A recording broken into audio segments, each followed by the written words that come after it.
Sa malawak at matatayog na bundok ng Bukidnon, makikita ang likas na yaman at kagandahan ng kalikasan.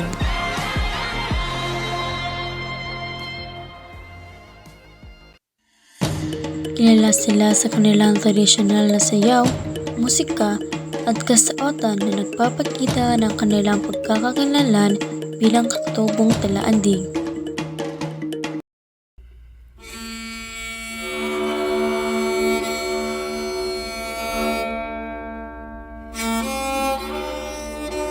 Mas makikilala natin ang kanilang kultura at ang kahalagahan nito sa kanilang pamumuhay.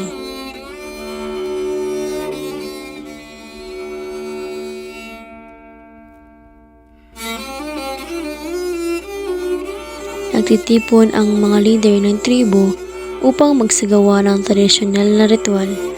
Ang mga ganitong pagtitipon ay mahalagang bahagi ng kanilang kultura at paniniwala, nagpapakita ng paggalang sa kalikasan at sa kanilang mga ninuno.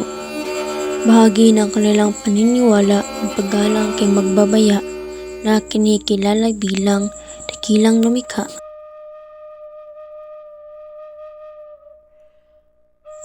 Sa ritual na ito, nilalagyan o hinihilamusan ang kanilang noo bilang simbolo ng pasbas at proteksyon ng tribo. Ipinapakita nito ang kahalagaan ng kultura at paniniwala na patuloy nilang isa sa buhay hanggang ngayon.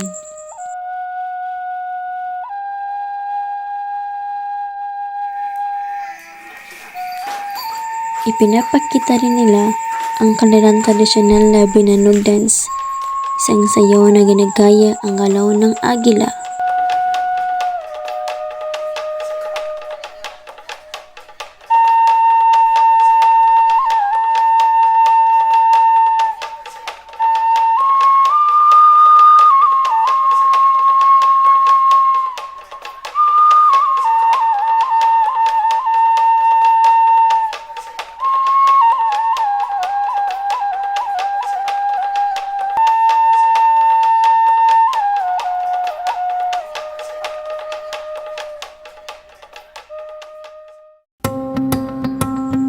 Kasabay ito ang tunog ng kanilang katutubong musika na nagbibigay buhay sa bawat galaw ng mananayaw.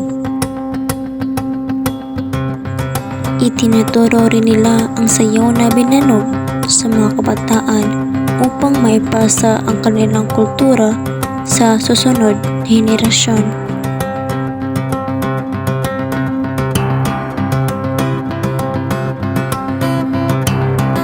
Bahagi rin ng kanilang sining ang pagpinta gamit ang natural na lupa.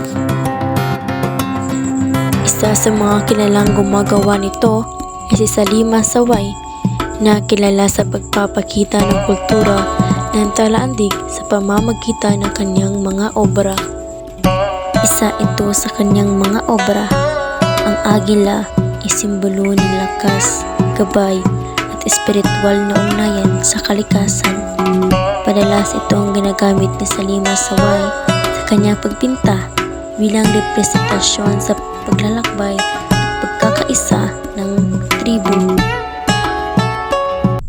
Gumagawa rin sila ng makukulay na beads na bahagi ng kanilang tradisyonal na kasuotan at palamuti. Bukod dito, sila ay nagtatanim ng mga pananim bilang pangunahing pinagkukunan ng pagkain at kabuhayan sa kabundukan ng Bukidnon.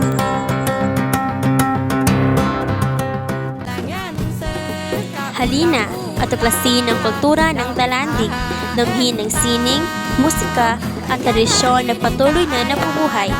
Bisitahin ang Bukidnon, maging bahagi ng kanilang kwento at suportahan ng mga pamayanang katutubo.